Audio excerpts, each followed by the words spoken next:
Então vamos lá, iniciando o terceiro capítulo, onde a gente vai falar sobre suspensão, né? Dessa vez a primeira parte dele, né? Vou comentar um pouco sobre rigidez de molas, né? Como a gente vai escolher a rigidez das molas ideal caso, né, a gente tenha esse ajuste. Lembrando que aqui, né, a ideia não é trazer como projetar a mola de um carro de corrida, a ideia é engenharia de pista, a gente chegar lá na pista e trabalhar com as ferramentas que a gente tem. Então, como que, primeiro, uma mola, né, funciona? Se ela não for pneumática, ela vai ter um comportamento parecido com um dessa linha, onde a deformação dela, que é esse deslocamento aqui vertical, vai ter uma força. Vamos pegar uma caneta. Vai ter esse deslocamento vertical, que é o que tem aqui e aqui. Esse deslocamento vertical, a deformação, né, dessas espiras aqui da mola vão gerar uma força contrária, né, a esse deslocamento que é feito, e essa relação é descrita linearmente, né? O que isso quer dizer? À medida que você deforma, na mesma proporção da deformação, vai aumentar a força de resistência que essa mola vai estar fazendo contra esse movimento. E essa taxa não vai mudar, né, ao longo dessa compressão. Então, se você, por exemplo, comprimiu 1 centímetro e a mola tem uma rigidez de 100 kg por centímetro, ela vai devolver 100 kg de força com 1 centímetro, 200 kg de força quando você comprimir ela 2 centímetros, 300 e assim por diante. Então, esse é o funcionamento básico de uma mola. Né? Lembrando, né, que eu falei lá sobre transferência de carregamento, a mola é um dos fatores que vai afetar, né, a rigidez de rolagem e, consequentemente, a distribuição de transferência de carregamento. E aí, por esse gráfico, né, bom, traduzindo, qual que vai ser o efeito? Na frente do carro, né, quanto mais rígida a sua mola, então uma rigidez maior da mola vai aumentar a transferência de carregamento que vai ocorrer naquele eixo em proporção ao eixo traseiro, então, né, mais subesterço, né, vai acontecer. Vou colocar sub, né, porque sub. Então, subesterço vai acontecer, teoricamente, né? Não estou dizendo que isso vai acontecer todas as vezes. Então, você tende a ter mais subesterço quando você aumenta a rigidez da sua mola dianteira. E na traseira do carro, vou usar em inglês, vai tender a você aumentar a rigidez, você vai tender a aumentar o seu sobreesterço. Repito, tender, né? Não necessariamente é isso que vai acontecer todas as vezes. Isso é pensando naquela ideia, né, que eu comentei na primeira parte, né, da distribuição da transferência de carregamento do veículo. Né?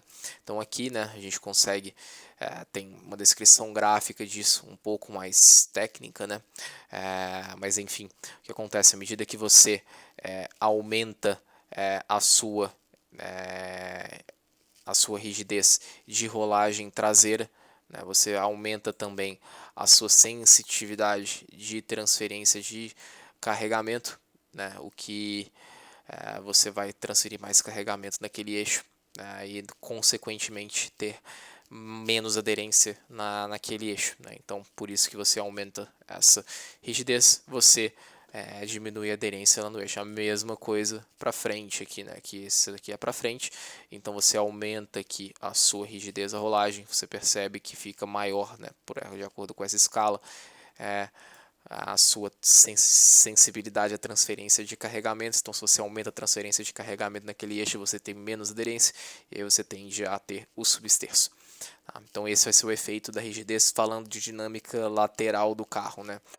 Falando agora da parte de dinâmica vertical, né, que eu acho que talvez seja uma das partes mais relevantes, né, tem uns guias gerais para quem quiser ver, né, que é falando sobre a frequência natural, que é a relação entre a massa que está suspensa do seu carro em relação à frequência natural de vibração que ele vai ter em proporção a isso, mas isso é mais voltado dentro do projeto, né, e para achar o primeiro acerto de mola. Mas se você está vindo numa pista, abre o manual técnico do seu carro, eles já vão ter feito essa conta, já vão ter mostrado o que é, considerando coisas que você vai ter que medir na pista. E não perca tempo com isso, segue a recomendação do manual, coloque, a partir daí começa a trabalhar. Então, voltando aqui, a ideia é fazer você trabalhar a partir com as ferramentas que você tem. Então, calcular essa taxa, né, ideal para você ter esse primeiro ajuste não é a ideia. Tem vários tutoriais aí no YouTube para quem quiser procurar, só procurar escolher a rigidez de mola ideal para o seu carro de corrida. provavelmente 90% dos vídeos vão falar sobre essa,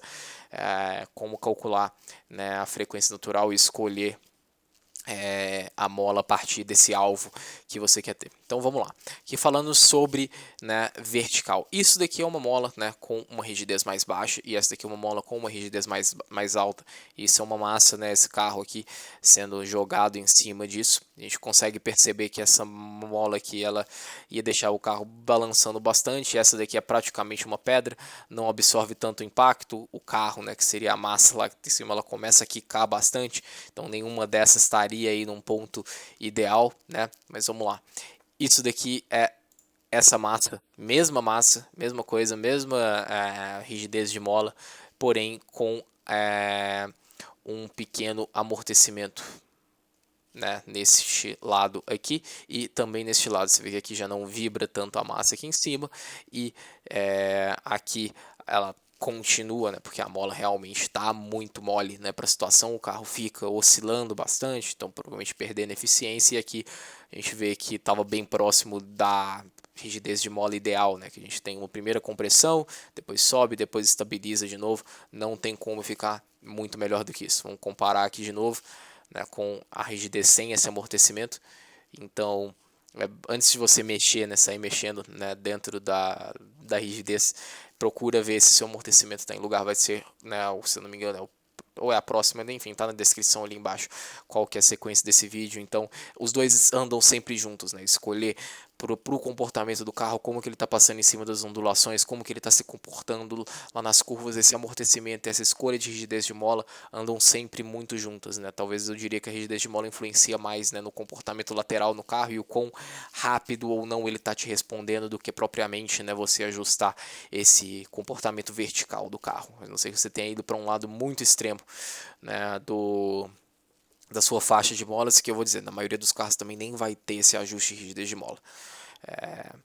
E aí aqui, né, outra consideração que você tem, obviamente que está muito exagerado, né, eu peguei um GIF aqui da internet, que é se você anda muito macio, você vai pegar, né, tende a comprimir mais, isso aqui é uma situação de rally, vai acabar batendo mais no chão, o seu carro e tem uma variação maior, né, dos ângulos de pitch, né, que é dos ângulos de arfagem e questão de altura livre, tem uma variação maior e isso consequentemente, né, também vai gerar implicações aerodinâmicas no carro, né, que lembra aerodinâmica, eu vou falar lá no que vai ser o último módulo, né, um dos últimos módulos sobre aerodinâmica. Então ela tende a funcionar melhor quando a sua altura não varia, né, e para ela não variar você tem que rodar uma mola mais dura, então entra nesses compromissos, né.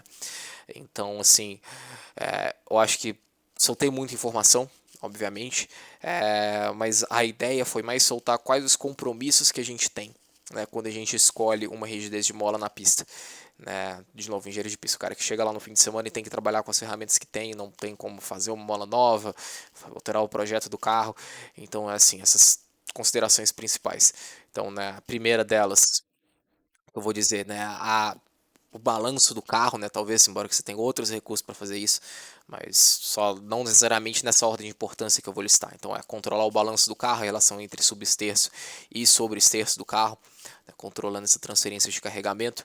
O segundo, escolher, né, essa rigidez para você passar em cima das zebras, passar em cima das ondulações, tudo que você precisa de enfrentar aí com o seu carro, né, e lembrar de considerar o amortecimento também. Às vezes você pode mexer no amortecimento sem ter que mexer na mola, porque já está legal a mola pro resto, e aí você vai prejudicar, né, aquela rigidez lateral, ou até mesmo, né, questão de altura livre para você começar a bater no chão, né, nesse caso aqui de rally, ou então no caso pegar uma zebra mais alta, e principalmente em carros, né, onde a aerodinâmica é muito importante, você tem que controlar muito bem a altura livre. Então esses são os principais compromissos, né, que a gente tem que levar em consideração quando a gente está escolhendo a rigidez de mola no nosso carro de corrida. Obrigado.